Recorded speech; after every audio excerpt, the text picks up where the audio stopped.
네.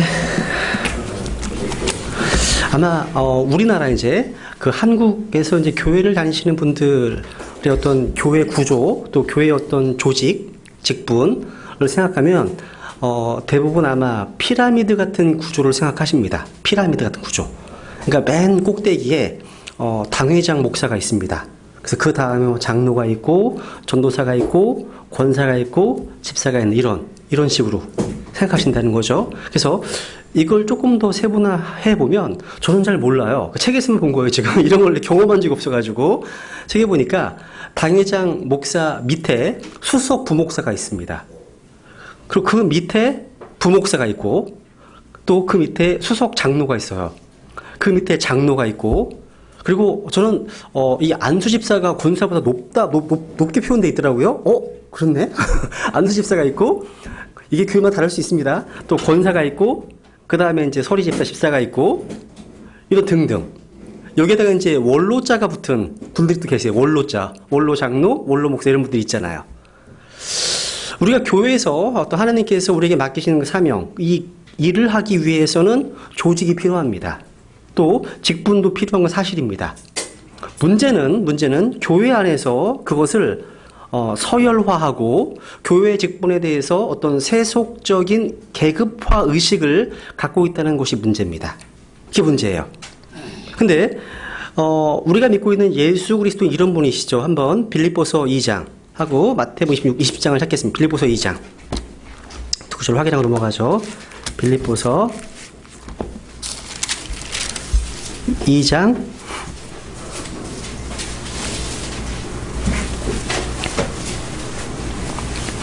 5절 너희 안에 이 생각을 품을지니 그것은 그리스도 예수님 안에도 있던 생각이라. 그분은 하나님의 형체로 계심으로 하나님과 동등함을 강탈로 여기지 아니하셨으나 스스로 무명한 자가 되사 자기 위에 종의 형체를 취하시고 사람들의 모습이 되셨으며 그 다음 사람의 모양으로 나타나사 자기를 낮추시고 죽기까지 순종하셨으니 곧 십자가의 죽음이라. 그러니까 스스로 무명한 자가 됐습니다. 또 스스로 종의 형체를 취하셨습니다. 그리고 자기를 낮추셨습니다. 죽기까지 순종하셨습니다. 마태복음 20장을 보겠습니다. 20장 마태복음 20장 25절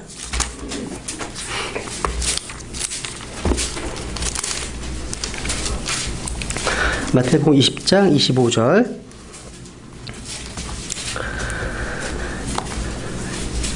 예수님께서 그들을 불러 이르시되 이방인들의 통치자들이 그들에게 지배권을 행사하고 큰 자들이 그들에게 권위를 행사하는 것을 너희가 알거니와 너희끼리는 그리하지 말지니 너희 가운데 누구든지 크게 되고자 하는 자는 너희를 섬기는 자가 되고 너희 가운데 누구든지 으뜸이 되고자 하는 자는 너희 종이 될지니라. 이와 같이 사람의 아들도 섬김을 받으러 오지 아니하고 도리어 섬기며 자기 생명을 많은 사람의 대속물로 주려고 왔느니라 하시니라. 우리가 이 말씀을 정말 하나님의 말씀으로 믿는다면 오늘날 제도권 교회에 있는 여러 가지 집사, 권사 이런 거 있잖아요. 집사보다는 권사보다는 장로가, 장로보다는 목회자가 더 낮아지고 겸손해야 함을 알 수 있습니다. 왜냐하면 교회의 직분은요, 베드로전서 5장에서 말씀하신 것처럼 하나님의 상속 백성들 위에 군림하라고 주신 것이 결코 아닙니다. 그러니까 섬기라고 또 봉사하라고 주신 것이기 때문입니다. 그래서 이 교회의 직분에 대한 왜곡은요, 아마 교회의 어떤 그 지도자들이 스스로 만들어낸 겁니다. 여러분, 예수님의 피로 구원받지 못했다면, 그러니까 성령님으로 거듭나지 않았다면 결코 이 신약교회의 성도가 될 수 없음에도 불구하고 대부분의 교회들에서는 외형적인 어떤 종교 생활만 보고 쉽게 세리를 줘버립니다. 세리를. 그리고 교회의 어떤 그 묶어놓기 위해서 쉽게 직분을 남발합니다. 그래서 교회를 웬만큼 다닌 사람 치고 집사 아닌 사람 없고 집사 아닌 사람 거의 없습니다. 어떤 분이 그런 말씀 하시더라고요. 다른 교회 다니시는 어떤 분에게 형제님 이렇게 했더니 그분이 굉장히 불쾌하시더랍니다. 다시는 형제라고 부르지 말래요. 자기 집사라고. 아마 전 세계에서요, 자기의 명함에다가 누구누구 장로라고 써놓고 주는 나라는 한국밖에 없답니다. 이 지역교회에서나 장로지, 다른 교회에서는 장로가 아니잖아요. 그죠? 무슨 일이죠? 그죠? 특히 더욱이요, 이제 교회 개척교회 같은 데서는요, 사람을 붙잡아 놓고 일을 시키기 위해서 뭔가 직분을 남발하는 경우가 허다합니다. 실제 어떤 교회에서는요, 남자가 결혼하고 나서 3년만 지나면, 그러니까 3년만 지나면 무조건 집사직을 준다라고 하는 교회 관례가 되어 있기도 합니다. 그러다가 종교 생활이 조금 더 이제 관록이 붙으면 이제 안수 집사가 되는데, 그러려면 특별한 어떤 헌금을, 감사헌금을 하든지 거기에 상응한 어떤 성의를 표시해야 됩니다. 그죠? 그리고요, 이 장로직. 이게요, 어제 알아보니까 이 장로가 세상의 명예와 연관돼 있더라고요. 그러니까 세상의 명예, 권세, 사회적인 지위와 신분, 이런 것과 아주 밀접한 관계가 있습니다. 또 돈과요. 그러니까 돈이 없고, 속된 말로 좀 빽이 없는 사람은요, 아무리 믿음이 좋다고 해도 형식상 아마 약방의 감초처럼 구제받는 한두 사람 빼고는요, 결코 장로가 될 수 없습니다. 이 현실입니다. 그래서 사람들은 장로 되기를 좋아하고 또 교회는 장로 만들기를 좋아합니다. 한번 역대하 13장을 보겠습니다. 역대하 13장 이 말씀을 한번 잘 음미해 보세요. 하나님께서 자격 없는 사람들을 직분으로 세우는 것에 대해서 어떻게 평가하실지 한번 역대하 13장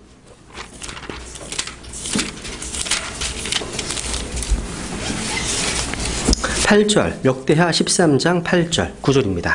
이 내용은 이제 유대왕 아비야라는 왕이요, 유다를 대적하고 있는 북이스라엘을 향해서 이렇게 선포하고 있습니다. 역대하 13장 8절, 9절. 이제 너희가 또 다윗의 아들들의 손에 있는 주의 왕국을 대적하려고 생각하는도다. 유대왕국입니다.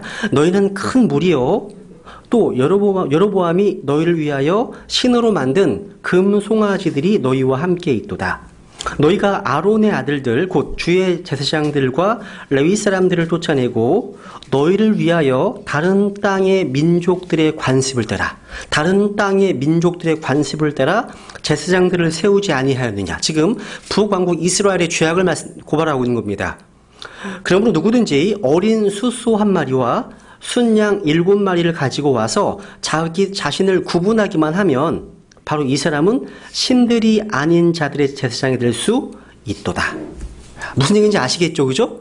그러니까 자격이 없는 사람들이요, 그냥 와서 이런 헌물만 드리기만 하면 제사장이 될 수 있다고. 반면에 하나님께서 부르시고 세우신 제사장은 거의 거부하고요. 이게 다른 민족들 관습을 따라서, 그러니까 이교도의 관습을 따라서. 오늘날 기독교가 이 말씀에 따라서 타락하지 않았습니까? 그죠? 여러분, 미국의 전직 대통령, 지미 카터라고 아시죠? 지미 카터.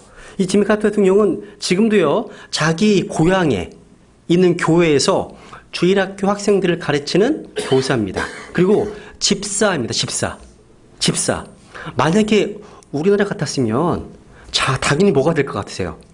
장로, 그것도 아마 수석, 대통령인데, 수석 장로 정도 주지 않았을까요? 근데 수십 년 동안 집사로 섬겼다는 거죠.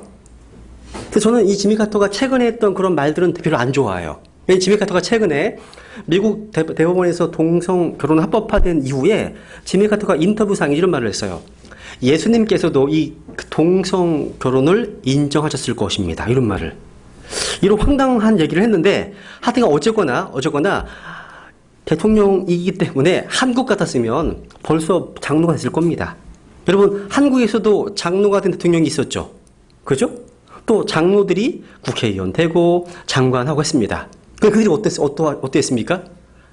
간증이 안 좋아, 간증이. 간증이 너무 안 좋아요. 문제죠?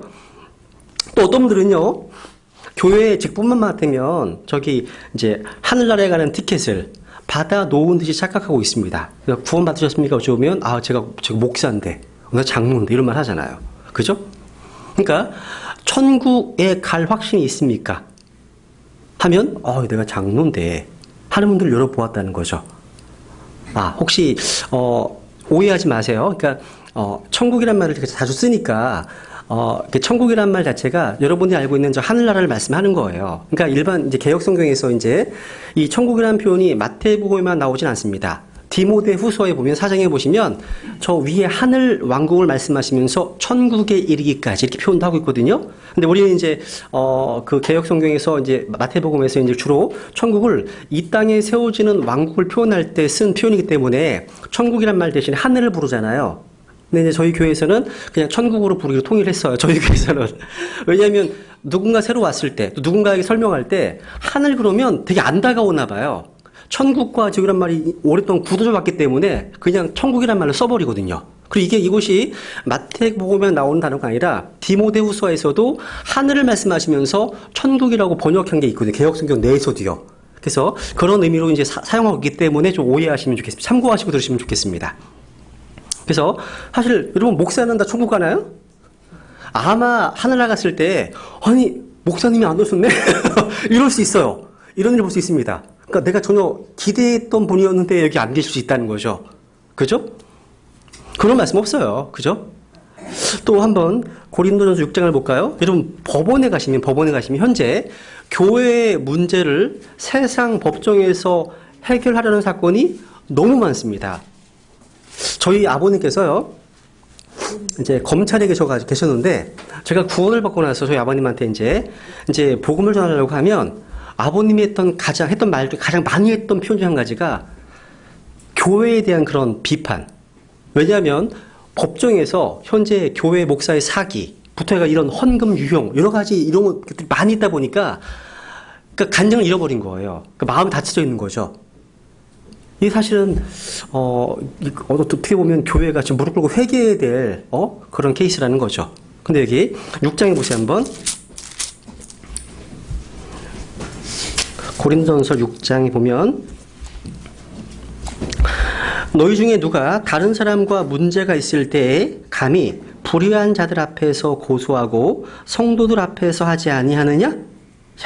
성도들이 세상을 판단할 것을 너희가 알지 못하느냐? 세상도 너희에게 판단을 받겠거든 너희가 가장 작은 문제들을 판단하는 것도 감당하지 못하느냐? 우리가 천사들을 판단할 것을 너희가 알지 못하느냐? 하물며 이 세상 삶에 속한 일들은 얼마나 더 많이 판단하겠느냐? 지금 뭐예요? 구원받은 성도들 안에 있는 문제를 끄집어내서 지금 믿지 않는 판사들 앞에서 판단을 받는 내용을 하는 거예요, 지금. 보세요. 이 말씀은 교회 성도들 간에 서로 고소하고 세상 법정으로 나아가서 해결하려고 하는 문제를 말씀하는 겁니다. 그러니까 교회가요. 하나님의 교회가 세상 법관들, 세상의 판사들 앞에서 세상의 법에 따라서 교회의 문제를 재판한다? 참 부끄럽다는 거예요. 그래서 5절에 보면 내가 너를 부끄럽게 하려고 말한다. 수치라는 겁니다. 성경은 우리의 믿음과 실행과 관련된 모든 것을 판단할 수 있는 하나님의 말씀이고 하나님의 법입니다. 법이에요, 법. 하나님의 말씀이 하나님의 법이라고요. 그러니까 이 법으로 판단하지 않고 믿지 않는 불신자들 앞에서 어떤 판단을 구한다는 것은 참 수치스러운 일이라고 성경은 증언하고 있다는 거죠. 근데 서로 이해가 안 된다? 그러면 너가 그냥 받아들이라는 거예요. 왜? 하늘의 법정이 있으니까. 하늘의 법정이 있으니까. 그러니까 오늘날 많은 성도분들이 목회자에게 돈을 강탈당하고 사기당하고 거짓 이런 것들을 많이 듣다 보니까요. 이게 법정까지 가는 경우가 많아요. 그죠? 저도 들으면 너무 마음이 아프고 정말 답답하죠. 근데 그리스도의 심판석이 있음을 기억하십시오. 정말 하나님께서요. 행한 대로 갚아주실 겁니다. 여러분 각자는 그냥 이 말씀에 순종하시면 되는 거예요. 이 말씀이 우리를 심판하는 심판의 기준, 판단의 잣대이기 때문에. 그래서 여러분 각자 자신이 이 말씀에 순종해서 하나님께 나아가면 그에 따라서 보응하실 겁니다. 그러니까 다른 분들 어떤 거짓말하는 사역자들 이런 돈을 유용하는 사역 이런 것들에 대해서는 하나님께서 그들을 심판하실 이런 믿음을 갖고서 좀 평안하시면 좋을 것 같습니다. 여러분 교회의 직분 서열을 의미하는 게 아닙니다. 또 교회 직분은 계급을 상징하는 거 아닙니다. 도리어 자신을 낮추고 희생하고 헌신하는 겁니다. 그런데도 오늘날의 기독교인들이요, 왜 세상 사람들과 다를 바가 없이 오히려 더 명예를 좋아하고 높아지기를 좋아하는지 모르겠습니다. 그래서 어떤 명예욕 때문에 직분을 맡고 있다면 하나님을 두려워해야 됩니다. 두려워합니다. 제가 어떤 이제 신문에 기독교 성회라고 해요, 성회. 아마 순복음 계열 같은데 기독교 성회 조직 구성도를 본 적이 있어요. 한번 그냥 제가 읽어드려 볼게요. 얼마나 감투가 많은지요. 총재, 대표 고문, 상임 부총재, 운영 부총재, 준비위원장, 진행위원장, 대표 대회장, 실무 대회장, 운영 대회장, 그리고 대회장, 본부장, 기획본부장, 여성본부장, 여성준비위원장, 운영위원장, 홍보위원장, 재정위원장, 실무위원장, 선교분과위원장, 동원위원장, 강사단장, 사무총장, 사무국장, 준비위원, 기타 등등. 이 하나 예예요. 그러니까 교회에 어떤 조직이 필요하면 사실은 괜찮습니다. 이건 너무한 거 아니에요? 그러니까 대부분의 모든 기독교 어떤 대회가 열릴 때마다 분배되는 감투가 얼마나 많은지 몰라요. 근데 이렇게 감투를 써야만 사람들이 일을 하고 계획된 일들이 추진된다는 거예요. 사람들을 동원할 수 있다는 겁니다. 근데 우리 구원받은 그리스도인들은요, 이런 세속화된 기독교의 직분을 벗어버려야 합니다. 근데 여러분, 하나님께서 이 신약교회 안에 하나님께서 부르셔서 세우신 직분자들은 참으로 아름다운 겁니다. 귀한 겁니다. 여러분, 이 디모데 전서 디도서, 이 목회 서신에 나오는 감독과 집사들의 모습을 한번 보세요. 그러니까 교회 안에는요, 성경에서 말씀하고 있는 직분이 있고 또 성경 안에서는 요구되지 않지만 금하지 않는 어떤 직분들이 있을 수 있어요. 그러니까 신약교회는 유기체이면서 조직체이기 때문에 신약교회의 필요를 위해서 성경에는 나오지 않지만 실제로 어떤 일꾼들을 세울 수 있습니다. 명칭을 부여할 수 있어요. 저 반대하지 않습니다. 그래서 어떤 독립신대교에서는 전도사를 세우기도 합니다. 조직을 위해서. 좀 반대하진 않아요. 사실 교회 보면 주일학교 교사도 있고 재정 담당하시는 분도 계시고 방송실 섬기는 분도 계시고요. 찬양하시는 분도 계시고 다양하잖아요. 교회에서 직분을 줄 수 있을 거예요. 저는 개인적으로 하진 않지만. 그러니까 다만 주님께서는요, 자신의 말씀을 통해서 이렇게 말씀하셨습니다. 모든 것을 품위 있게 하고 질서 있게 할지니라. 이게 하나 중요한 포인트예요. 모든 것을 품위 있게 하고 질서 있게 할지니라. 그러니까 어떤 교회에서는요, 두 가지의 공식적인 직분 이외에 그 조직의 필요 때문에 다른 지체들을 세우고 있음을 보게 된다는 거죠. 근데 우선 여러분, 성경에서 말씀하고 있는 공식적인 두 가지 직분은 감독과 집사입니다. 그러니까 목사와 집사 두 가지밖에 없어요. 이 두 가지의 직분은 성경이 교회에 주어진 직분으로 명백히 가르치고 있다는 거죠. 오늘날 일부 구원받은 성도들 가운데는요, 교회 목사, 이걸 부정하는 애들이 좀 상당히 있습니다. 목사를 부정하는 거예요. 그러니까 모두가 베드로전서 2장에서 말씀하시는 것처럼 다 평등한 만인 제사장인데 교회 감독, 집사, 교사, 이건 계급 체계일 뿐이란 거예요. 이건 무지의 소산입니다. 어리석은 거예요. 왜냐면 찾아보죠. 에베소 4장을 보겠습니다. 우선 에베소 4장. 우리는 성경에서 기록한 그대로, 본문에 기록된 그대로 믿고 실행하면 돼요. 에베소 4장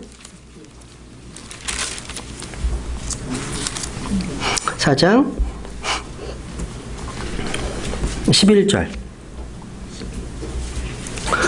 그분께서 더러는 사도로, 더러는 대언자로, 더러는 복음 전도자로, 더러는 목사 겸 교사로 주셨으니 이것은 성도들을 완전하게 하고 섬기는 일을 하게 하며 그리스도 몸을 세우게 하려 하심이라. 여기 보시면 사도, 대언자, 복음 전도자, 목사 겸 교사 되어 있죠. 이들이 누구냐면 8절에 보니까 사람들에게 선물들을 주셨다 말씀하시죠. 이 선물들입니다. 그러니까 목자가 성직 체계란 주장은요, 사도나 대언자나 복음 전도자나 교사가 성직 체계란 주장만큼 헛소리입니다. 잘못된 거라는 거예요. 그러니까 목자는 성직 체계가 아니라 우리 주 예수 그리스도께서 부활 승천하신 이후에 신약 교회에 주신 선물이고 직분입니다. 선물이에요, 선물. 이 나쁜 게 아니라는 거죠. 그죠? 그러니까 성경에는 신약교회, 지역교회에서 누가 감독이 될 수 있는지, 누구를 집사로 뽑아야 하는지에 대해서 분명한 규정이 나와 있습니다.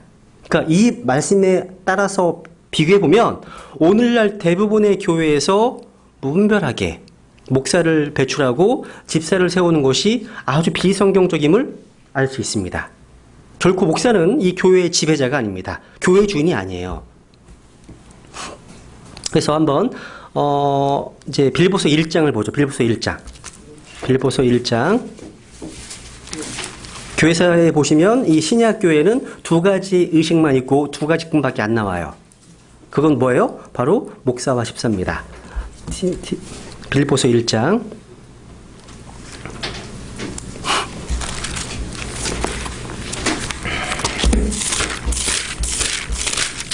빌보서 1장 1절 한번 같이 읽겠습니다. 시작. 예수 그리스도의 종 바울과 디모데는 빌립보에서 그리스도 예수님 안에 있는 모든 성도들과 또 감독들과 집사들에게 편지하노니 말씀하고 있죠. 지금 빌립보 교회를 구성하는 세 부분으로 되어 있죠. 뭐예요? 성도들이 있고 감독들이 있고 집사들이 있습니다. 그죠? 두 가지 직분이 있다는 거예요. 그러니까 신약교회는요, 구원받고 침례받은 성도들로 구성되어 있는 몸입니다. 그죠? 그래서 이 신약교회는 신약교회의 질서를 위해서 필요한 게 이런 직분자입니다. 그래서 이 목사에 대한 성경적 용어들 거기다 정리해 놓으셨죠, 제가? 이 부분은 제가 성령의 은사 시간에 한번 다뤘기 때문에 넘어가는데, 오늘은 이 세 개, 감독과 장로와 이 목사가 신약 성경에서 한 가지 직분을 위해 사용되었던 사실을 한번 정리해 보도록 하겠습니다. 그래서 이 용어들이 동일한 직분을 상호 교환적으로 사용되고 있다는 것을 한번 보게 될 겁니다. 여러분, 베드로전서 2장을 보세요, 한번. 2장. 베드로전서 2장.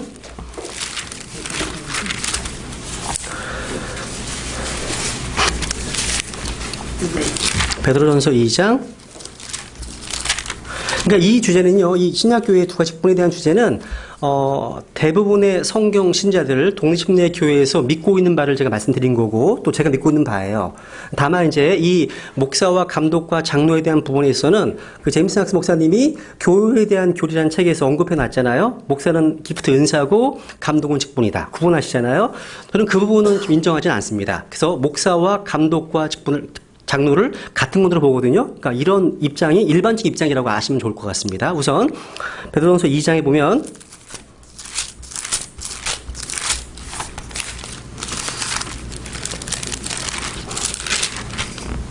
2장 25절 한번 같이 읽어볼게요. 시작.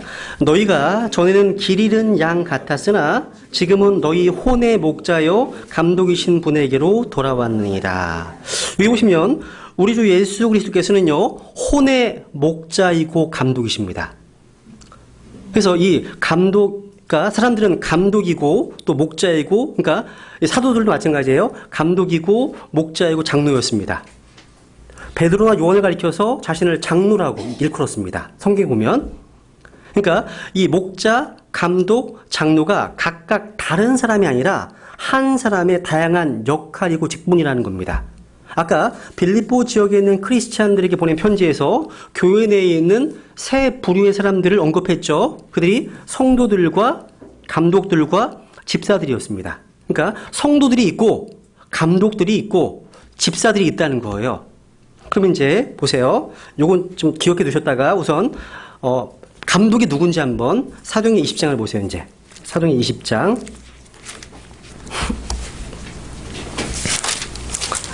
사도행전 20장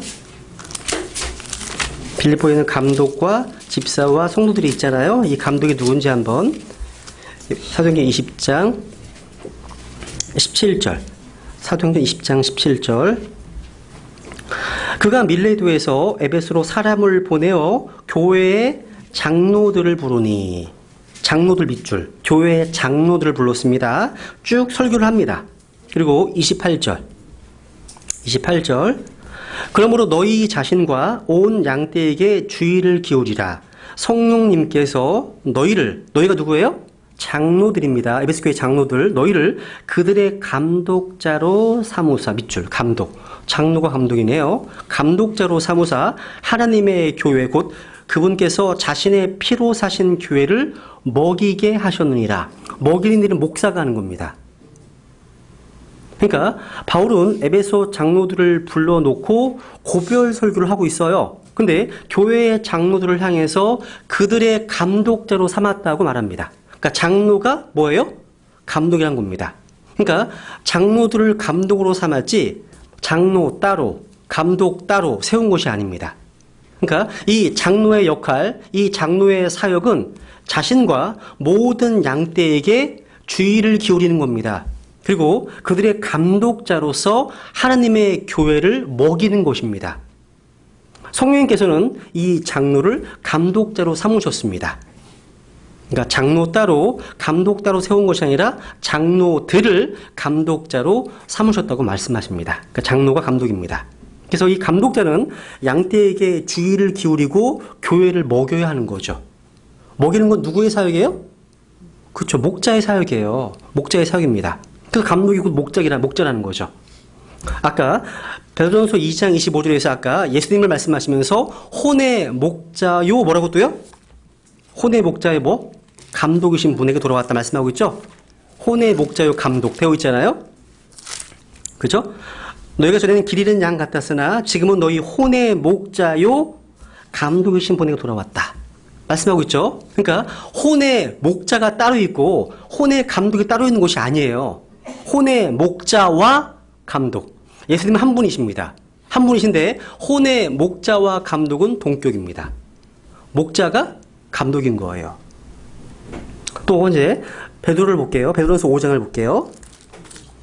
베드로는요 자신을 이제 장로라고 언급하면서 동일한 장로들에게 이렇게 말씀하십니다. 장로들에게 베드로전서 5장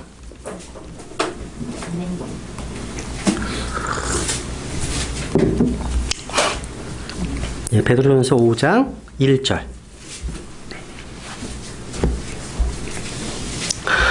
너희 가운데 있는 장로들에게 권면하노니 나 역시 장로요. 베드로 역시 장로죠. 그리스도의 고난의 증인이요. 또한 앞으로 나타날 영광에 참여할 자니라. 장로들에게 권면하고 있습니다. 2절 너희 가운데 있는 하나님의 양떼를 먹이고 감독하되 억지로 하지 말고 자진해서 하며 더러운 이익을 위해 하지 말고 오직 준비된 마음으로 하며. 여기 보세요. 지금 베드로가요 본문에서 장로들에게 준 미션 임무가 뭐예요? 양떼를 먹이랍니다. 그러니까 장로가 양떼를 먹입니다. 장로가 양떼를 먹이는 것이 목자예요. 그죠? 감독하는 거죠. 또 양떼를 먹이고 감독하되 장로가 양떼를 감독합니다. 기록된 그대로죠. 장로가 하나님의 양떼를 감독합니다. 그러니까 장로, 목사, 감독은 다 동일한 직분입니다. 다만 역할과 사역의 강조점만 다를 뿐이라는 거죠. 또 감독은요 3절에 보면 하나님의 상속 백성 위에 주인처럼 군림하지 말고 오직 양떼에게 본이 되라. 그러니까 감독은요, 장로들은 하나님의 백성들 양떼를 지배하는 자가 아니라 군림하는 자가 아니라 본을 보여서 섬기는 자들입니다. 그러니까 군림하는 자가 아니라는 거죠. 그러니까 하나님의 상속 백성을 주님의 말씀으로 먹이는 것이 감독의 첫 번째 임무고 그리고 양떼를 감독하는 게 두 번째 임무입니다. 근데 오늘날에는요 하나님의 양떼를 먹이지 않고 양떼를 먹어버리는 그런 감독들이 있습니다. 양떼를 아끼지 아니하고 해친 자들도 있다는 거죠. 사도행전 20장을 볼게요. 사도행전 20장 다시 가보세요. 사도행전 20장 29절. 사도행전 20장 29절. 아까 이제 성령님께서 에베소 교회 장로들을 이제 향해서 권면하시잖아요. 감독으로 삼으셨고 목이 가셨다. 29절 보세요. 29절. 내가 이것을 아노니 곧 내가 떠난 뒤에 사나운 이리들이 너희 가운데 에베소 교회 너희 가운데로 들어와 양떼를 아끼지 아니할 것이요 또 너희 중에서도 제자들을 끌어내어 자기들을 따르게 하려고 왜곡된 것들을 말하는 사람들이 일어나리라. 보세요. 지금 바울이 경고하는 거예요. 양떼들 가운데 사나운 이리들이 들어올 것이란 예측. 이건 사실입니다. 그러니까 장로들이요, 감독들이 양떼를 먹여야 될 뿐만 아니라 감독을 해서 지켜야 되는 거예요. 명령하시는 거예요, 지금. 그러니까 양떼가 있는 곳에는 항상 하나님의 양무리를 노리는 도둑들이 있습니다. 이리가 있다는 거예요, 이리가요. 하나님께서는요, 자신을 사랑하는 자들에게 이 하나님의 양떼를 먹이는 목자를 맡기셨습니다. 목자를 주셨습니다. 그러니까 양떼를 먹이고 감독하는 일에는요, 희생이 필요합니다. 섬김과 수고가 필요하다는 거죠. 어쩔 때는요, 자기의 생명을 내어 놓아야 될 일입니다. 근데 오늘날 교회를 보면 이러한 목사는 그냥 직업군이 된 것 같아요. 그러니까 펄피티어라는 말 쓰는데요. 이 강단꾼 이런 말 쓰거든요. 그냥 강단꾼이 되어버렸습니다. 그냥 종교직 정도? 종교직. 그러니까 성직을 수행한 어떤 사람들. 진짜 무슨 CEO 같습니다.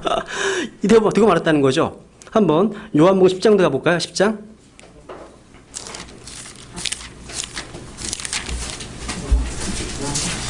요한복음 10장.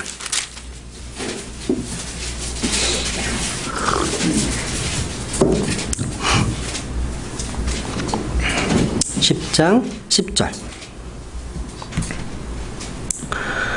9절부터 읽겠습니다. 내가 곧 문이니 누구든지 나를 통해 안으로 들어가면 구원을 받고 또 들어가고 나오며 꼴을 얻으리라.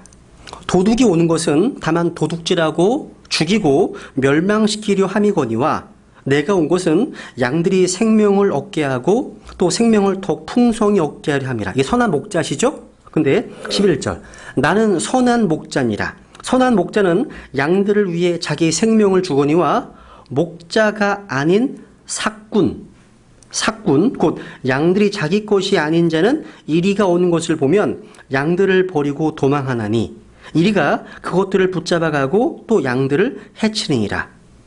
삭군이 도망가는 것은 그가 삭군이므로 양들을 돌보지 아니하기 때문이라. 삭군들은요, 장사꾼들입니다. 장사꾼들. 그러니까 기업하는 사람들이 자기 이익을 위해서 뭔가 서비스를 제공하는 것처럼 오늘날의 이런 삭군들은요, 뭔가 이익을 얻기 위해서 뭔가 서비스를 제공합니다. 근데 뭔가 위험한 상황이 닥칠 때, 또 이익이 없을 때 다 때려칩니다. 그만둔다는 거죠.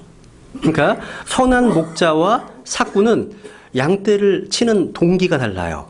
목적이 다르다는 거죠. 그죠? 그러니까 사랑이 동기가 된 사람이 목자입니다. 사랑이요. 이익이 동기가 된 사람은 삭군입니다. 이해가시죠? 다시 보세요. 베드로전서 5장 다시 가볼게요. 이제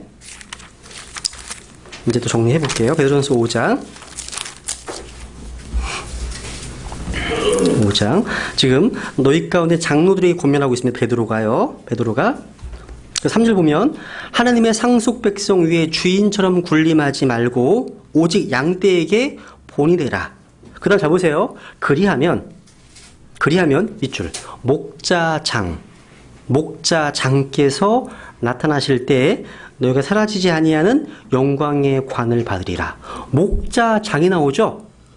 표현을 잘 보세요. 장로들, 감독, 목자장. 그러니까 칩 셰퍼드입니다. 그러면 장로들은 목자장 아래에 있는 목자들입니다. 이해가세요? 그러니까 장로들은 언더 셰퍼드란 말을 씁니다. 그러니까 예수 그리스도 아래에 있는 목자들입니다. 이해가시죠? 그러니까 이 목사라는 칭호 자체는요, 강조점이 양떼를 사랑으로 돌보는 것과 연관되어 있습니다. 목사, 목자. 그죠? 그러니까 이 목사는 신약 교회에 선물로 주어진 겁니다. 그래서 하나님의 마음에 합한 참된 목회자를 가지고 있는 하나님의 양떼는 복이 있습니다. 또 장로는요, 장로는 하나님의 일에 있어서 성숙한 사람입니다. 또 경험이 있습니다. 그러니까 장로는 꼭 나이가 많아야 되는 건 아닙니다. 성경에서 장로를 얘기할 때 영적인 성숙함, 또 지혜 이런 면에 있어서 그래야 한다는 겁니다. 그래서 초보자나 풋내기가 되어서는 안 됩니다. 그래서 여러분 엘더, 이 장로라는 표현 단어 찾아보시면 한번 찾아보고 집에서 한번 엘더 찾아보시면 나이에 대해서 쓰일 때가 있어요. 창세기 10장이나 하나 볼게요. 디모데전서 신약에 나온 거 보세요 한번. 디모데전서 5장. 이 엘더가요 나이와 연관되어 쓰일 때가 있고 또 지혜와 연관되어 쓰일 때가 있고 또 장로의 어떤 리더십과 연관 쓰일 때가 있습니다. 그러니까 다 나온다는 거죠. 꼭 나이가 많은 사람이 장로가 되는 건 아닙니다. 디모데전서 5장 1절.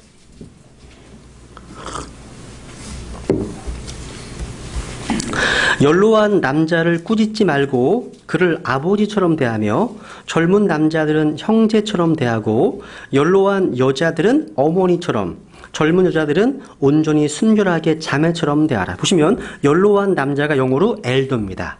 엘더로 되어 있습니다. 엘더. 그 다음에 연로한 여자들은 the elder women 되어 있죠.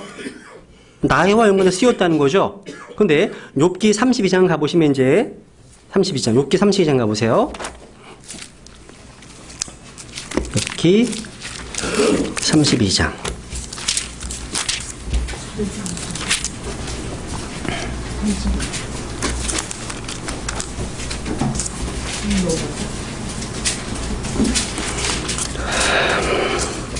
32장 이제 4절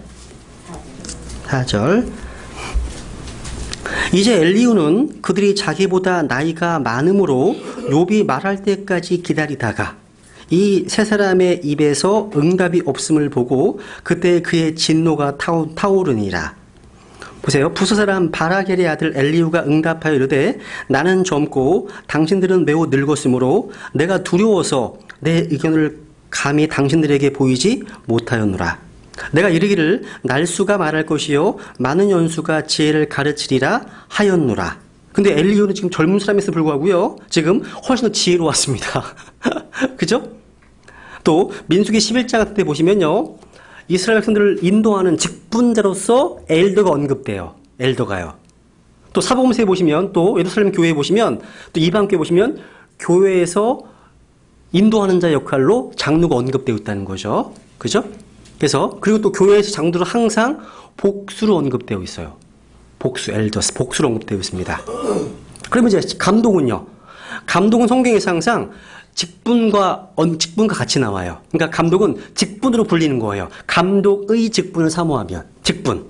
이것은 어떤 권위의 위치입니다. 권위 위치로서 한 남자가 하나님의 교회를 다스리고 감독하고 치리하는 것과 연관되어 있습니다.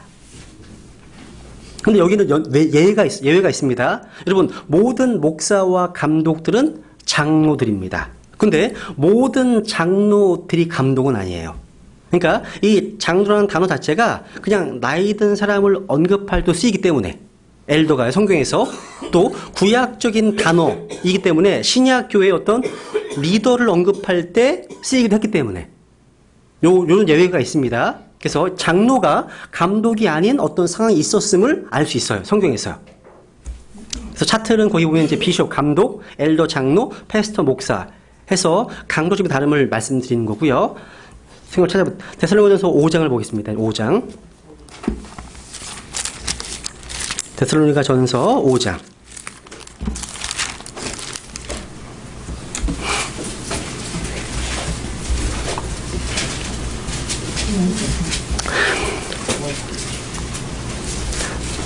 데살로니가전서 5장 12절.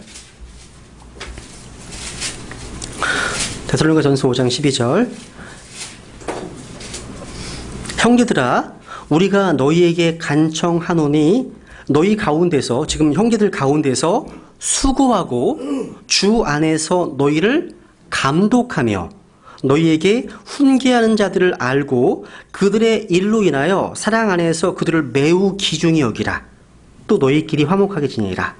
여기 보시면 너희 가운데서 수고하고 감독하는 자들이 있습니다. 그러니까 형제들 가운데서 수고하고 주님 안에서 감독하는 감독이 있음을 알아야 한다는 거죠. 또 히브리서 13장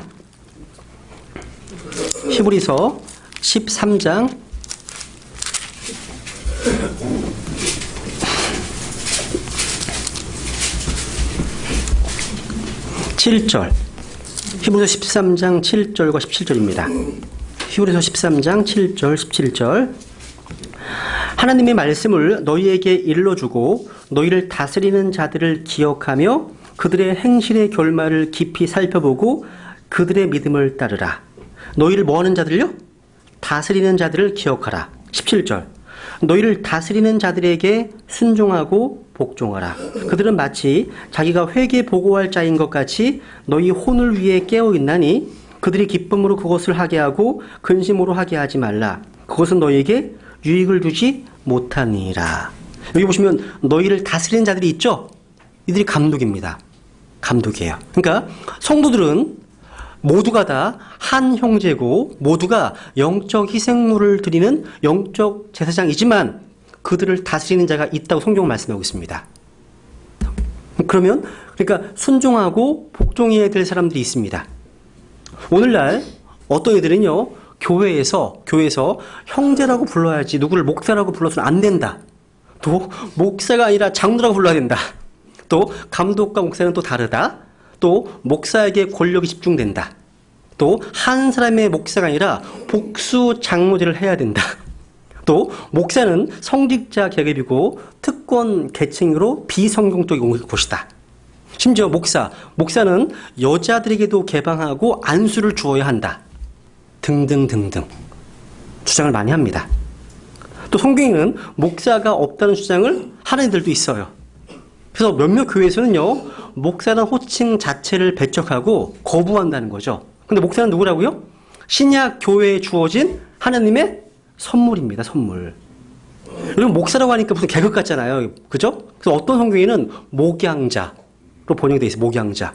다른 말로 해볼게요. 더 쉽게 목동. 양을 치는 자. 이렇게 이해해 보세요. 그러니까 주는 나의 목자시니 하잖아요. 그러니까 목사님이요. 목동님 이렇게 해도 되는 거예요. 번역 그렇게 할 수 있어요. 패스터를요. 그렇게. 이게 어떤 계급 이름이 아니라는 거예요. 그죠? 동침례교에서는요, 감독이라는 명칭 잘 안 써요. 장로란 말 거의 안 씁니다. 왠지 아세요? 이런 감독과 장로라는 명칭이 다른 일반 교회에서 많이 오용됐기 때문에, 악용되기 때문에. 그래서 목사라는 말 많이 쓰는 거예요. 그죠? 좀 이해하시면 좋을 것 같습니다. 그래서 이 목사는요, 교회를 돌보기 위해서 하나님께서 세우신 감독자입니다. 그래서 예수 그리스도께서는 바로 이 목자장이시죠. 목자장입니다. 그러면 지역교회에 주신 선물로 이 목사는 예수 그리스도께서 세우신 아래에 있는 목사라는 사실이죠. 그죠? 이런 질서, 교회 질서, 직분이 되게 중요하다는 겁니다. 그죠? 그래서 하나님께서는요, 어떤 남자들을 사역으로 부르십니다. 은사를 주신 거죠? 그죠? 그럼 교회가 그걸 알아보고 그 사람을 지역교회 목회자로 임명하는 거예요. 임명하는 겁니다. 그래서 어떤 직분 갖게 되는 거죠. 그럼 두 번째 보세요, 이제. 두 번째. 목사의 자격 요건 한번 디모데전서 3장을 볼게요. 디모데전서 3장에 보면 목사의 자격 요건 또 집사의 자격 요건 두 개 다 나오죠? 신약 성경에서 언급하는 목사에게는요, 이 감독 22가지의 자격 요건들이 필요합니다. 굉장히 많죠? 디모데전서 3장 1절. 디모데전서 3장 1절. 남자가 감독의 직무를 사모하면 선한 일을 사모한다는 이 말은 참된 말이다. 이제 이거 강의하지 않겠습니다. 시간 관계상. 이건 아마 김 목사님께서 지문에서 강의하셨던 걸로 알고 있거든요. 그걸 참고하시면 좋을 것 같고요. 그냥 기록된 그대로, 그러니까 해석이 필요하잖아요. 기록된 대로 보시면 돼요. 자격 요건들. 남자입니다. 여자가 아니에요. 목사는요. 여자는 안 됩니다. 남자는 감독의 직무를 사모하면 선한 일을 사모한다는 이 말은 참된 말이로다. 그러므로 감독은 반드시 책망받을 것이 없으며 한 아내의 남편이며, 이게 한 아내 남편 이어도 본다는 게 남편 이어야 됩니다. 반드시요. 한 아내의 남편 이어야 되는 겁니다. must. 반드시예요. 반드시. 그러니까 이 구조는 여성 목회를 지지하는 사람들에게 굉장히 힘들어하는 그런 피하고 싶은 주제입니다. 근데 성경을 기록된 대로 믿고 적용하는 성경 신자들에게는 너무 분명한 거죠. 너무 쉬운 거예요. 쉬운 겁니다. 한 아내의 남편이면, 이 말씀을, 이것도 논란거리가 있어요, 좀. 그러니까 이 내용을 평생에 걸쳐서 딱 한 번만 결혼해야 된다, 이렇게 해석하는 어떤 근본주의자들이 있어요. 조금 좀 지나친 감이 없잖아요. 이게 아니라, 아내가 여러 있거나, 첩을 두거나, 이러면 안 된다는 얘기예요. 한 아내 남편이어야 됩니다. 그리고 왜 한 아내의 남편이어야 될까요? 아니, 하나님의 양떼를 목양하려면 그 지체들을 상담하거나 할 때 결혼 생활에 대해서 얘기가 많이 나와요. 부부관계에 대해 되게 많이 나오거든요. 근데 결혼 안 한 목사가 있어. 어떻게 상담할 수 있을까요? 굉장히 어려움이 있다는 거죠. 그래서 한 아내 남편이어 한다고 말씀하시는 거죠. 그 다음에 이제 좀 읽어볼게요. 그냥 깨어 있으며 맑은 정신을 가지고 있으며 행실이 바르며 손님 대접하기를 힘쓰며 가르치는 재능이 있으며. 그러니까 감독, 목사는요, 하나님의 말씀을 가르치고 권면하고 심지어 경고하고 심지어 책망하고 훈계해야 됩니다. 그래서 목사 겸 교사 말씀하고 있죠? 읽어볼게요. 자기를 술에 내주지 아니하며 구타하지 아니하며. 목사는 구타해서는 안 돼요. 물리적인 폭력 행사해서는 안 됩니다. 어떤 목사는 너무 잘 싸우더라고요. 그러면 안 되는 거예요. 우리 혈과 육에 싸우는 게 아니잖아요. 그죠? 그 다음 보세요. 쭉 읽어볼게요. 더러운 이익을 탐내지 아니하며. 많은 사역자들이 돈 때문에 넘어졌습니다. 돈 때문에. 또 여자 때문에 넘어졌죠. 더러운 이익을 탐내지 아니하며 오직 인내하며 말다툼하지 아니하며 탐욕을 부리지 아니하며 자기 집을 잘 다스려서 자기 자녀들을 모든 위엄으로 복종시키는 자라야 할 것이며, 남자가 자기 집을 다스릴 줄 알지 못하면 어찌 하나님의 교회를 돌볼 수 있으리요. 초신자는 아니 되나니 이것은 그가 교만으로 높아져서 마귀의 정죄에 빠지지 아니하기를 함이라. 또한 그는 반드시 밖에 있는 자들로부터 좋은 평판을 받아야 하리니 이것은 그가 비방과 마귀의 올무에 빠지지 아니하게 하려 함이라. 보세요. 지역교회 감독 목사는요, 교회 안에 있는 형제 자매들 사이에서 뿐만 아니라 밖에 있는 자들, 믿지 않는 불신자들, 외부의 사람들에게도 좋은 평판을 받아야 됩니다. 근데 오늘날 돈 문제 때문에, 사기친 문제 때문에 법정 고소를 당하고 있는 목회자들이 되게 많아요. 이런 면에서는 자격이 없는 거죠. 그죠? 돈 문제, 여자 문제, 더러운 이익, 이런 것들 깨끗이 한다는 겁니다. 그죠? 이런 분들이 감독의 직무를 맡아야 한다는 겁니다. 어렵지 않죠, 그죠? 그냥 기록된 그대로 믿으시면 되는 거예요. 이것이 감독의 직분을 사모하는 사람들에게 주신 명령입니다, 명령. 그럼 이제, 그 다음 보세요. 목사의 의무. 3중적인 책임이 있습니다. 목사에게는요, 그냥 쭉 읽어 나갈게요. 인도하는 책임, 리딩, 인도해야 됩니다. 그러니까, 목회자는 하나님께서 주신 권위를 실행해야 됩니다. 다시 감독해야 되겠죠? 그죠? 그러니까, 선한 목자라면, 목자장이신 예수 그리스도를 따를 겁니다. 그렇다면 예수 그리스도를 따르고 있는 그 목자를 따라야 되겠죠. 순종해야 되겠죠. 그죠? 두 번째, 그러니까 이 목회자가 인도하는 방식은 두 가지가 있어요. 하나는 실제 example, 본이 됨으로. 본. 두 번째, 감독함으로. 감독. 그러니까 목회자는요, 자신의 어떤 감독의 책임을 떠맡아야 됩니다. 로버트 사전트 목사님이요, 이런 말을 했습니다. 교회 안에서 강한 리더십은 강한 교회를 낳는다. 근데 우유부단하고 또 소심한 목회자는 약한 교회를 낳을 뿐이다. 목사는 어떨 때는 독재도 해야 된답니다. 왜냐하면 목사가 독재를 안 하면 성도가 독재하기 때문에. 이런 말을 해요. 농담이지만 그런 말이 있어요. 그래서 교회의 모든 사역에 있어서 사역자는 교회가 직면한 모든 결정에 있어서 분명한 방향과 감독을 주어야 한다고 얘기합니다.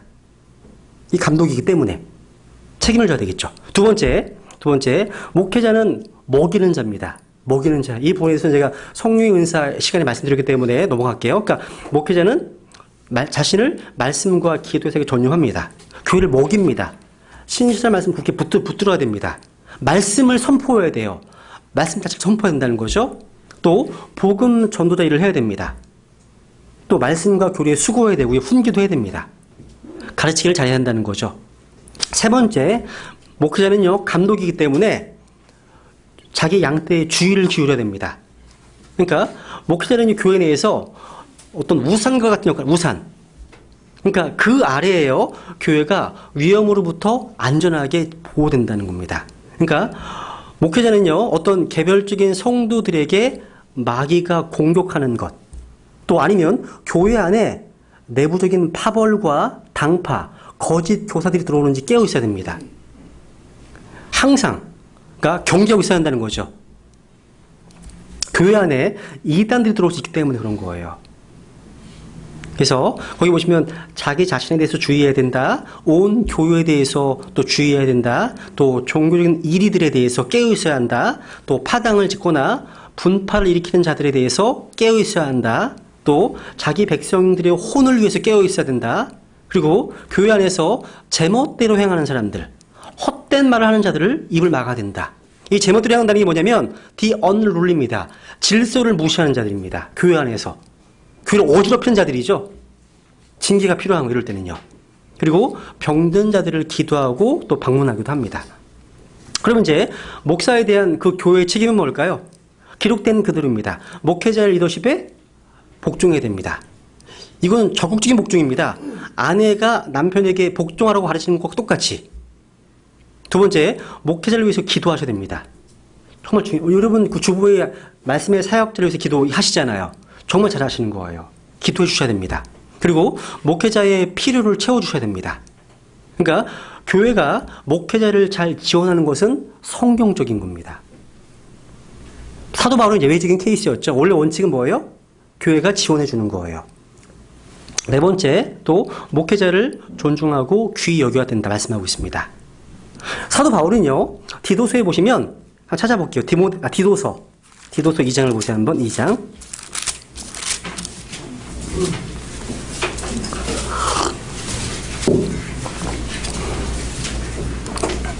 오늘은 목회자에 대해서 좀 해야 되겠는데요.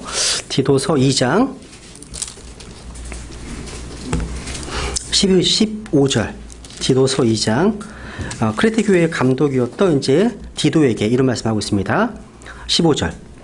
같이 읽어볼게요. 시작. 이것들을 말하고 권면하며 모든 권위로 꾸짖고 아무도 너를 업신여기지 못하게 하라. 여기 보시면요, 사도 바울이요, 디도에게 모든 권위로 꾸짖으라, 책망하라 말하고 있습니다. 그러니까 꾸짖고 책망하는 데 있어서 모든 권위로 하랍니다. 권위로요. 근데 오늘날 목회자들이 디도서에 나온 표현대로 업신여김을 받고 있습니다.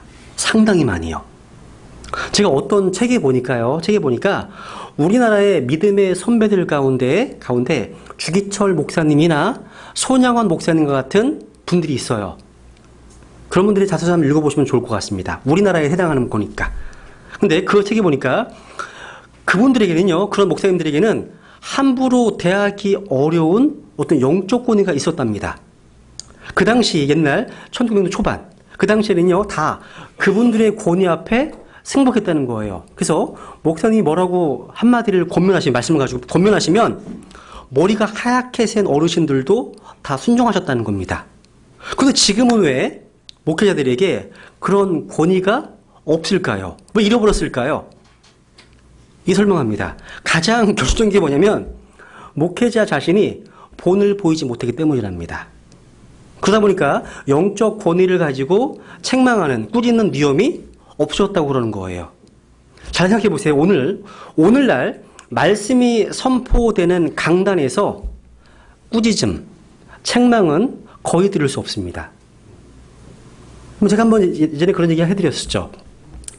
어떤 그 성경 신자, 그 교회, 엄청 큰 교회예요, 거기. 되게 좋은 교회인데, 그 교회 목사님 교회는 강단 앞에 방탄유리가 쳐 있어요. 방탄유리가요.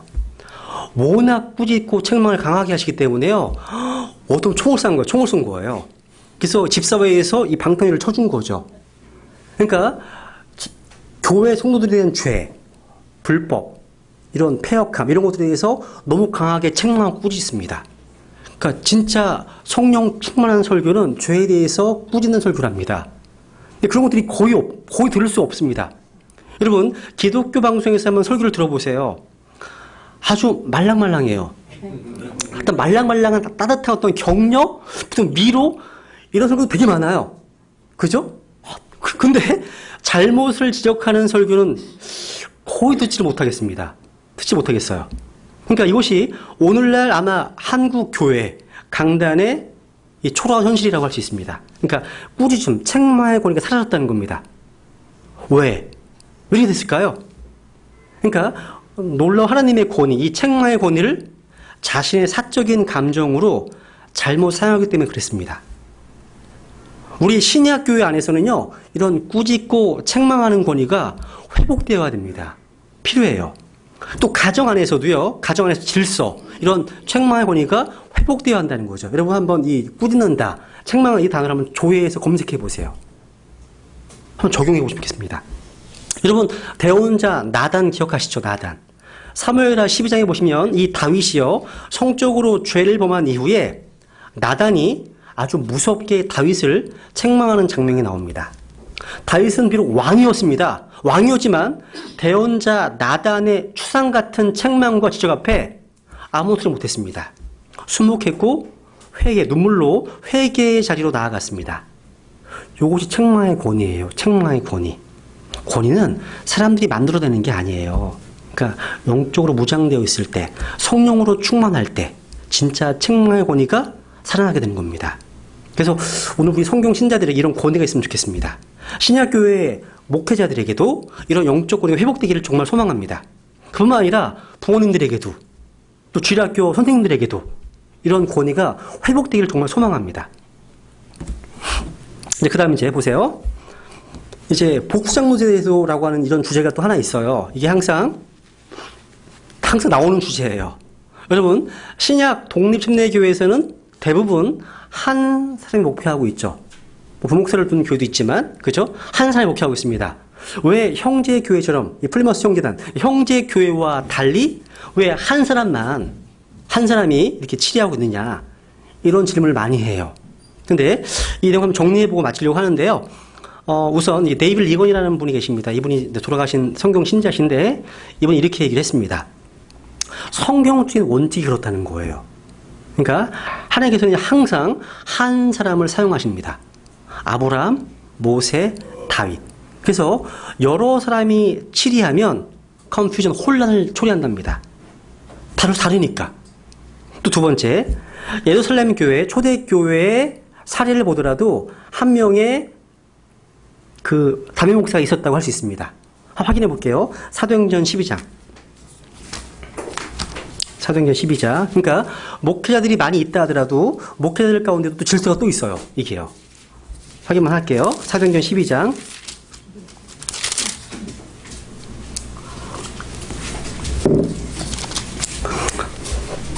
예루살렘 교회는 형제들이 있었고 감독들, 장로들, 사도들 많이 있었습니다. 근데 여기 보시면 표현을 잘 보세요. 12장 16절. 그러나 베드로가 계속해서 두드림으로 그들이 문을 열어 그를 보고 놀라거늘 그가 그들에게 손짓하여 그들을 잠잠하게 하고 주께서 자기를 감옥에서 데리고 나오신 일을 그들에게 밝히 말하며 또 이르기를 가서 이 일들을 잘 보세요. 야고보와 형제들에게 보이라 하고 떠나서 다른 곳으로 가니라. 야고보 형 밑줄 형제들. 야고보가 먼저 나오죠. 이 야고보가 예루살렘 교회의 리더였거든요. 리더. 또 15장 13절 보세요. 또 나와요. 15장 13절. 예루살렘 회의가 열렸죠. 이제 구원과 연관돼서. 근데 이제 베드로가 또 얘기를 합니다. 쭉 얘기를 합니다. 그죠? 근데 11절 보세요. 11절. 오직 우리는 그들과 마찬가지로 주 예수 그리스도의 은혜로 구원받을 줄을 믿노라 하니라. 이에 온 무리가 조용히 하고 바나바와 바울이 하나님께서 자기들을 통하여 이방인들 가운데서 어떠한 기적들과 이적들을 행하셨는지 밝히 말하는 것을 들으니라. 그들이 잠잠함에 야고보가 나오죠. 야고보가 응답하여 이르되 사람들아 형제들아 내 말에 귀를 기울이라. 그래서 쭉 설명하면서 19절 설명하면서 그러므로 내 판결은 이러하니, 내 판결 내리죠? 리더였기 때문에 내 판결은 이러하니 곧 우리가 이방인들 가운데서 하나님께 돌아온 자들을 괴롭게 하지 말고. 판결을 내려줍니다. 끝났어요. 하나 더 볼게요. 21장 사도행전 21장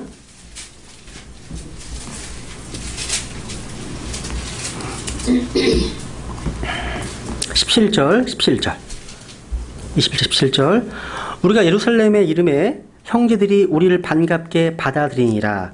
그 다음날 바울이 우리와 함께 야고보에게 들어갔는데 모든 장로들이 있더라. 모든 장로들 앞에 누가 있어요 지금? 야고보에게 들어갔는데 야고보가 나오죠? 이해가 가시는 얘기죠? 그러니까 예루살렘 교회에 장로들이 많이 있었습니다. 근데 복수장로가 맞다고 하더라도 이 복수장로 그 안에서도 리더가 있었습니다. 이게 질서예요, 질서. 오늘날로 말하면 이거를 뭐 그런 표현은 그렇지만 담임 목사라고 할 수 있는 거예요. 이렇게. 그리고 이제 디모데 전서 이제 맨 마지막에 가보세요.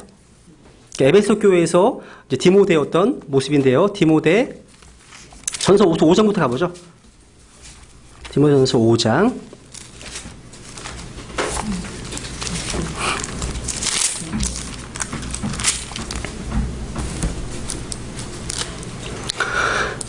17절 보시면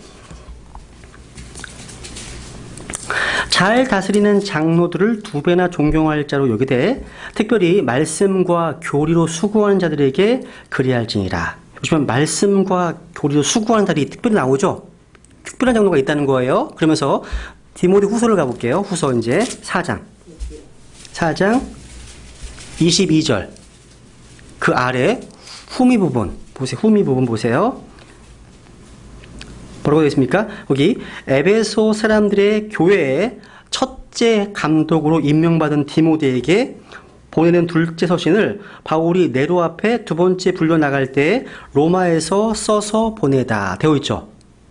이게 보니까 에베소 사람들의 교회의 첫째 감독, 이 first bishop이란 말 나옵니다. 첫째 감독 이란 말 나오죠. 에베소 교회의 첫 번째 감독 디모데, 두 번째 감독 누구 나온 거예요. 그러니까 한 사람이 지역교회의 리더였다는 거 알 수 있고요. 그 다음 보세요. 그리고 아까 디모데전서 3장에 보니까 감독이 할 때요. 감독이 다시 가보세요. 3장 가보세요. 앞에 3장 1절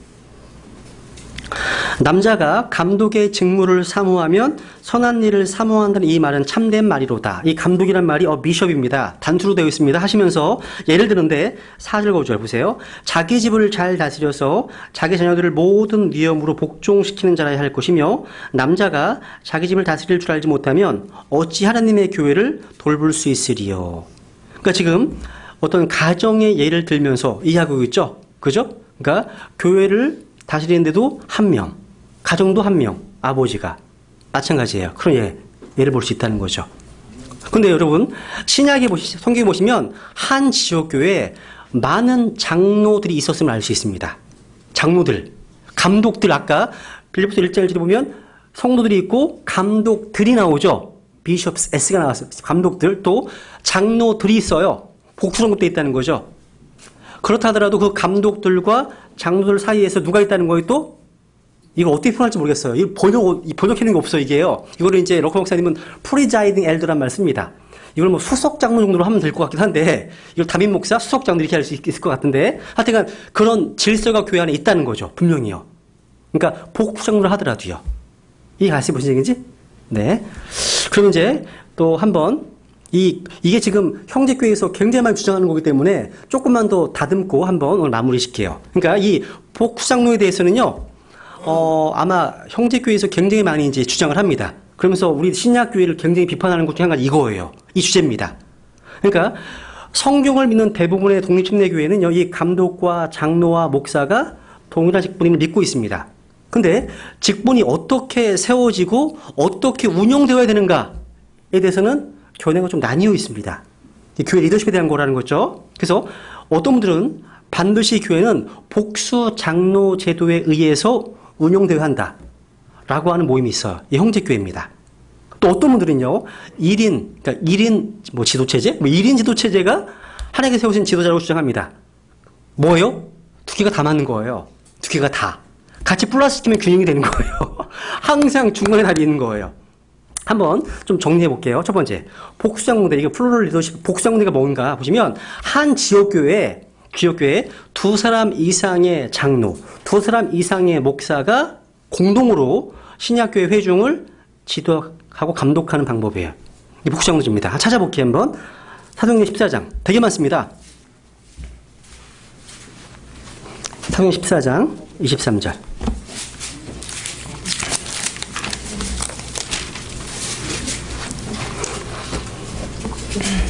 사도행전 14장 23절.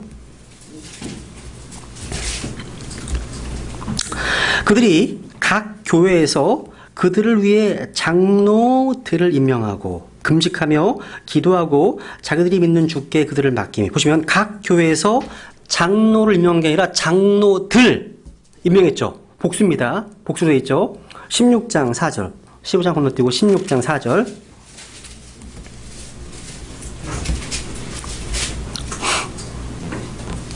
그들이 도시들을 지나갈 때 예루살렘에 있던 사도들과 장로들이 정한 명령들을 그들에게 전달해 지키게 하니. 복수로 되어 있죠. 그죠? 야고보서 5장 14절에 보시면 교회의 장로들, 잘 다스리는 장로들, 복수로 나와요. 그죠? 장로들, 감독들, 또 목사 연교사할 때 pastors S 붙어 있어요. 목사들입니다. 목사들. 잘 보세요. 이 내용은요, 이 초세기 교회의 어떤 역사적인 배경이 좀 알 필요가 있습니다. 여러분, 이 당시의 교회는요, 이런 대형 건물이 아니라 어디서 모였어요? 주로? 어디서? 가정에서 모임을 가졌습니다. 규모는요, 오늘날의 대형 교회와 견줄 수 있는 신자 수가 되게 많은 교회였습니다. 예를 들어서 당시 예루살렘 교회는요, 회원 수가 약 적게 잡으면 3만에서 5만 명, 어떤 분들은 10만 명 이상 되었다고 합니다. 많죠? 그러니까 이렇게 많은 성도들이 어디에 모여서 예배드렸을까요? 바울 사도가 말했던 예루살렘에 있던 교회는 한 장소, 한 건물에 있었던 교회였, 단일 교회였을까요? 아닙니다. 집에서 집으로예요. 사도행전 2장에 보면 집에서 집으로. 그러니까 사도행전이 쓰여지고 있었을 당시에 예루살렘에는요, 수많은 가정교회 있었던 겁니다. 이러한 작은 집 가정교회마다 사역자가 있었다면 생각해 보세요. 예루살렘에는요, 예루살렘 교회라는 광역 의미의 교회가 있었고 그 안에 많은 장로들이 있었던 곳이었다는 거죠. 그러니까 이런 상황은요, 에베소 교회, 또 안디옥 교회, 또 빌립보 등의 큰 규모의 도시들도 마찬가지였다는 거예요. 이해되시죠, 선생님? 그죠? 그래서 이런 사실을 근거로 해서 단수 장로, 1인 장로, 그러니까 단수 장로제만을 주장하는 근거도 지지를 받을 수 없습니다. 두 번째. 그러면 단독 목회. 이건요, 한 지역교회를 한 명의 목회자가 이끌어가는 형태입니다. 성경에 보면 장로도 있고 감독 단수로도 나와요. 보면 그래서 elder란 말이 나오죠. 비숍도 나오고요. 또 에베소 사람의 첫 번째 감독 아까 보셨죠? 또 디도서 끝에 가볼게요. 한번 디도서를 가보세요. 디도서 3장.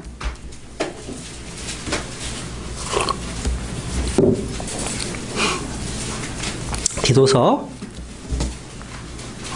3장 15절 아랫부분, 이제 후미 부분 보세요. 후미 부분. 같이 읽어볼게요. 시작. 크레테 사람들의 교회의 첫째 감독으로 임명받은 디도에게 마케도니아의 니코폴리스에서 써서 보내다. 여기도 첫째 감독. 그러니까 크레테 사람들의 교회의 첫째 감독 나오죠. 감독. 여러분, 이 후미 부분 또 제목 부분에 대해서 제가 성경론 시간에 공부를 했었죠. 이것도 하나님의 말씀인가요? 이것도 하나님의 영감으로 주어진 본문인가요? 그렇지는 않습니다. 그러니까 제가 뭘 얘기하려면 이 뭐 제목이든 아니면 이 후문 부분, 이 부분이 하나님의 영감으로 주어진 텍스트 본문은 아닙니다. 하지만 이 부분은 하나님께서 섭리 가운데 우리의 유익을 위해서 주신 부분입니다. 이 부분이 아직 오류로 입증되지 않았어요. 이 부분도 우리를 위해서 넣어주신 거예요. 그렇게 믿으시면 돼요. 심지어 럭커 목사님은 from cover to cover로 믿는다고 얘기하시잖아요. 책 표지부터 다 믿는다고 그러세요. 다만 영감으로 주어진 부분이라고 얘기하기는 어렵습니다. 하지만 섭리 가운데 우리를 위해서 주어주셨다. 이렇게만 이해하시면 좋을 것 같습니다.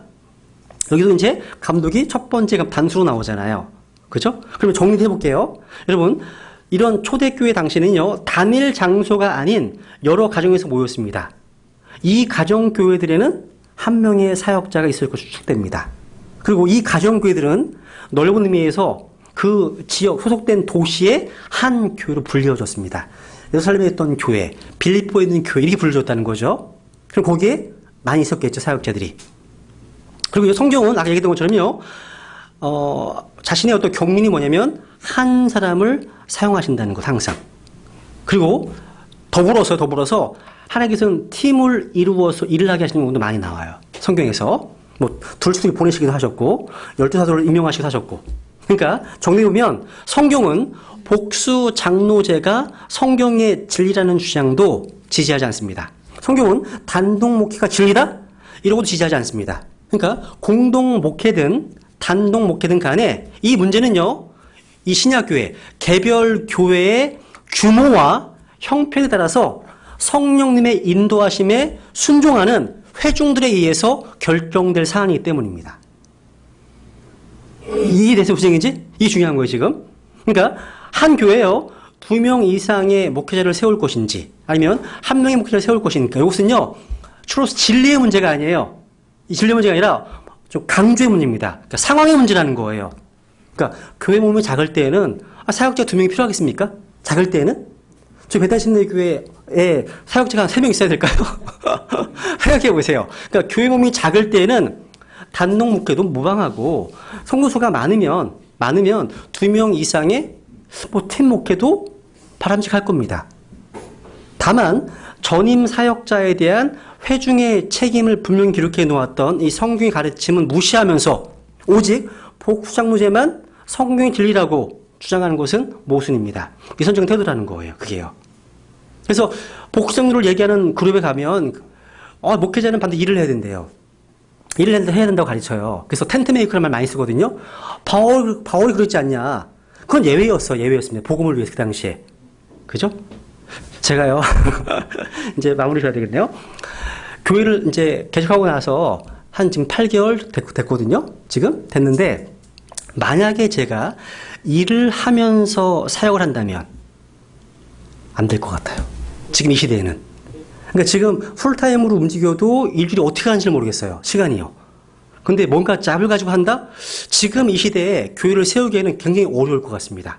그런 면에서 누군가 교회에서 지역교회를 세우잖아요. 세우면 그 지역교회 사역자가 이 말씀에 풀타임 사역할 수 있게끔 서포트하는 게 중요하다. 많이 느꼈어요. 그래서 저희 교회도 장기적으로 사람들을 세워서 파송하려고 하거든요. 근데 이런 생각을 많이 하게 돼요. 그러니까 여러분 맨땅에 교회를 세운다는 게 상당히 어렵습니다. 신학원에서 성도분들이 안 나가니까 강사들이 다 나가잖아요. 그죠? 그러니까 지역교회에서 교회를 세울 때 이 풀타임 사역할 수 있게끔 지원하는 게 되게 중요하다 많이 느꼈습니다.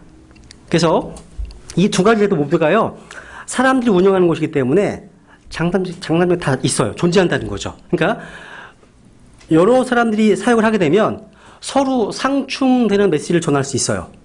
그죠? 다른 얘기를. 그러면 영적으로 혼란할 수 있습니다. 그러니까 무질서질 수 있다는 거죠. 그리고 파당의 위험성이 있다는 거예요. 파당. 그래서 복수장로를 하려면 그 안에서 분명한 질서를 세워야 한다는 거예요. 질서가 필요하다는 거죠. 그리고요, 단독 목회는 어떨까요, 또? 독재 위험이 있습니다. 독단. 또 우상화 위험이 있다는 거죠. 그래서 그런 면에서는 아마 목회자와 연관돼서 지역교회에서 뭔가 내규를 제정하는 등이 좋지. 또 주님만 교회 머리 되심 이런 거에 대한 것들을 확고히 유지해 나가야 되겠죠. 필요한 것 같습니다. 그러니까 두 가지 중에 어떤 한 가지가 진리는 아니라는 거. 그래서 어떠한 측면, 그러니까 강조 상황의 문제라는 거 잘 정리하시면 좋을 것 같습니다. 예. 오늘 여기까지만 하고요. 다음 주에 집사에 대해서 하고 교회의 어떤 정치 그리고 또 기회가 시간이 되면 징계에 대해서도 할 텐데요. 안 되면 집사까지만 하고 그리고 테스트하고 그리고 부족한 부분들은 지난번에 사이클 돌아가기 지난번에 했던 내용을 참조하시면 좋을 것 같습니다. 예, 오늘 여기까지 하겠습니다. 네.